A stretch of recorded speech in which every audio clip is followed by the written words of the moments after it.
എല്ലാവർക്കും വിനീത നമസ്കാരം. ശ്രീമദ് ഭാഗവതം ദശമസ്കന്ധം അധ്യായം 44 ആരംഭിക്കുന്നു. ഈ 44-ാമത്തെ അധ്യായത്തില് ആണ് ഭഗവാൻ കംസനെ വധിക്കുന്നു, കംസവധം.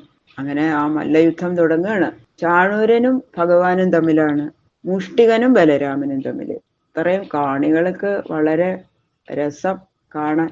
കാണികളെ ആകർഷിക്കണ വിധത്തിലാണ് യുദ്ധം, ഭയങ്കരമായിട്ടുള്ള യുദ്ധം. പക്ഷേ ആ അതിഭീകരന്മാരായിട്ടുള്ള ആ രണ്ട് മല്ലന്മാര്, അവരുടെ കൂടെ സുന്ദരന്മാരായിട്ടുള്ള കൗമാരപ്രായമായിട്ടുള്ള രാമകൃഷ്ണന്മാർക്ക് 11 വയസ്സ് അല്ലെ, 11-12 അങ്ങനെയുള്ള ആ കുട്ടികള് ഇതങ്ങോട്ട് കണ്ടില്ലേ. അധർമ്മമായിട്ടുള്ള യുദ്ധം കണ്ടിട്ട് കാണികള് കുറെ പേര് സഭ വിട്ട് ഇറങ്ങിപ്പോയി. ഞങ്ങൾക്ക് ഈ അധർമ്മം കാണാൻ വയ്യ, ഈ രാജാവ് എന്താ ഇങ്ങനെ ചെയ്യണം.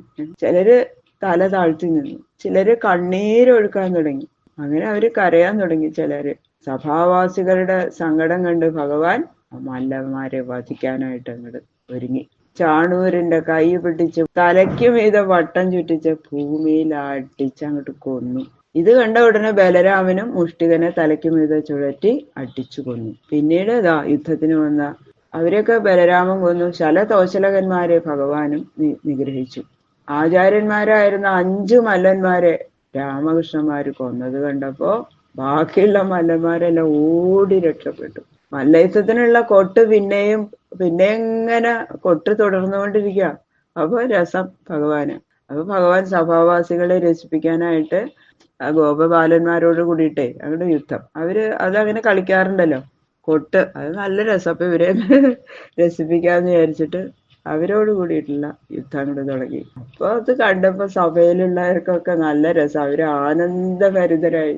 ഇതൊക്കെ കണ്ടില്ലേ, ഭയവിഫലനായ കംസൻ പരിഭ്രമിച്ചുകൊണ്ട് ഭൃത്യന്മാരെ വിളിച്ച് പിടിക്കവനെ, കെട്ടവനെ, പിടിക്കവരെ, പിടിച്ചു കെട്ട് എന്നൊക്കെ പറഞ്ഞു. ഇങ്ങനെ എന്തൊക്കെയോ, വാസുദേവനെ കൊല്ല്, അങ്ങനെയൊക്കെയാ പറയണത്. ആ വാസുദേവരെ പിടിച്ചു കൊല്ല്, ബന്ധിക്ക്, ഇങ്ങനെയൊക്കെ ഓരോന്ന് പേടിച്ചിട്ടേ വായിൽ തോന്നിയതൊക്കെ ഇങ്ങനെ വിളിച്ചു പറയാൻ തുടങ്ങി.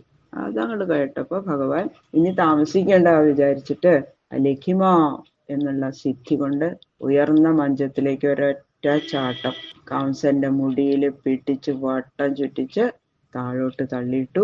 ആ നിലത്ത് വീണ കംസന്റെ മാറത്ത് അണ്ഡകോടികളെ ഉള്ളിലൊതുക്കിയ ആ ഭഗവാൻ അങ്ങോട്ട് കയറിയിരുന്നു.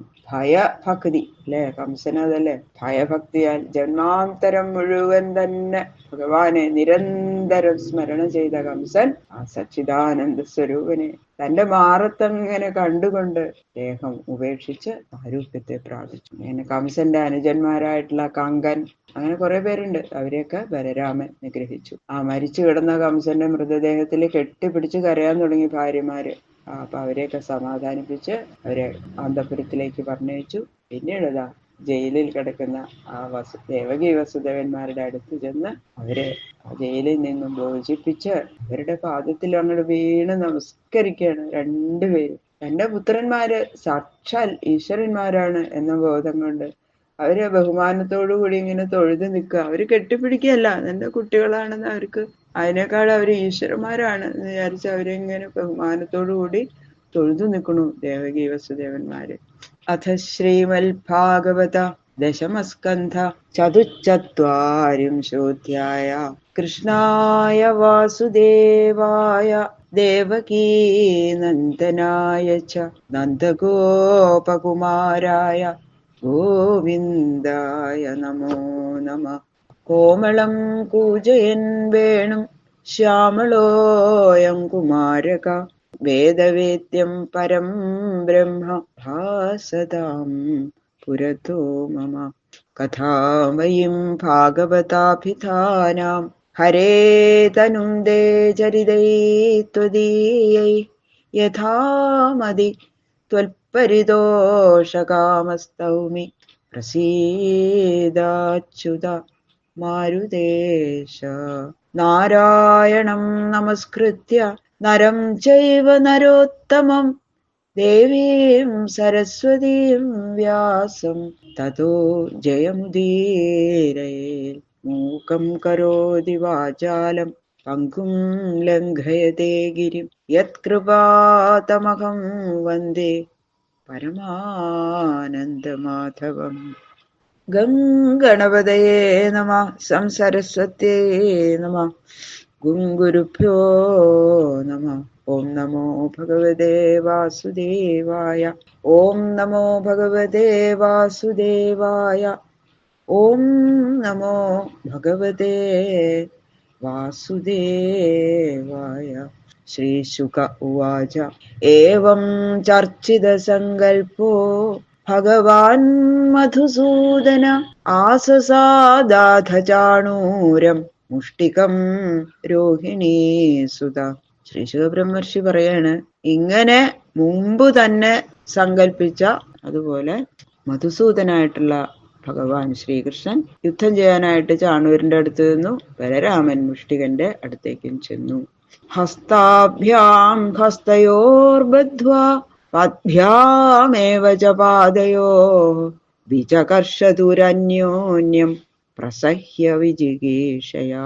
അതിനുശേഷം ചാണൂരനും കൃഷ്ണനും മുഷ്ടികനും ബലരാമനും തമ്മില് യുദ്ധം ചെയ്യാൻ വേണ്ടിയിട്ട് അന്യോന്യം കൈകൾ കൊണ്ട് കൈകളിലും കാലുകൾ കൊണ്ട് കാലുകളിലും ബന്ധിച്ച് ഞാൻ ജയിക്കണം ഞാൻ ജയിക്കണം എന്നുള്ള മത്സരത്തോടു കൂടി ബലാത്കാരേണ വലിച്ചു. അങ്ങനെയാണ് മുഷ്ടി ആദ്യത്തെ യുദ്ധത്തിന്റെ ആരംഭം. അങ്ങനെയാണ്.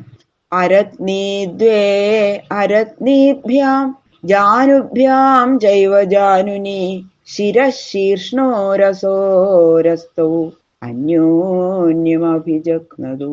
അരത്നീഭ്യാം എന്ന് പറഞ്ഞാൽ മുഷ്ടികൾ കൊണ്ട്, ദ്വേ അരത്നി രണ്ടു മുഷ്ടികളെയും, ജാനുഭ്യാം ജാനുക്കൾ കൊണ്ട്, ജാനുനീയവ ജാനുക്കളെയും, ജാനു എന്ന് പറഞ്ഞാൽ മുട്ടുകൾ, ശീർഷ്ണ ശിരസ്സുകൊണ്ട്, ശിര ശിരസിനെയും, ഉരസ മാറിടം കൊണ്ട്, ഉര മാറിടത്തെയും, തൗ അവർ രണ്ടുപേർ, അന്യോന്യം തമ്മിൽ തമ്മിൽ അഭിജഗ്നതു.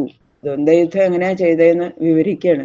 കൈകള് രണ്ടും മടക്കി മുഷ്ടി ചുരുട്ടി പിടിച്ച് ഒരാള് മറ്റാളുടെ മുഷ്ടികളെയും, മുട്ടുകൾ കൊണ്ട് മുട്ടുകളെയും, ശിരസ് കൊണ്ട് ശിരസിനെയും, മാറിടം കൊണ്ട് മാറിടത്തെയും അവര് തമ്മിൽ അങ്ങോട്ട് അടിക്കുകയാണ്.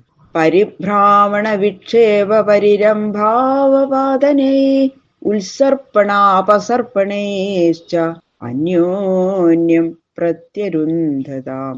കൈകളിൽ പിടിച്ചിങ്ങനെ വട്ടം ചുറ്റിക്കുക, കൈകൾ കൊണ്ട് എടുത്തിങ്ങനെ ദൂരെ എറിയുക, കൈകൾ കൊണ്ട് കെട്ടിപ്പിടിച്ച് ശ്വാസം മുട്ടിക്കുക, കീഴ്പോട്ട് വീഴ്ത്തിയിടുക, മുമ്പോട്ട് പിടിച്ചു വലിക്കുക, പിൻഭാഗത്തേക്ക് പിടിച്ചു തള്ളുക.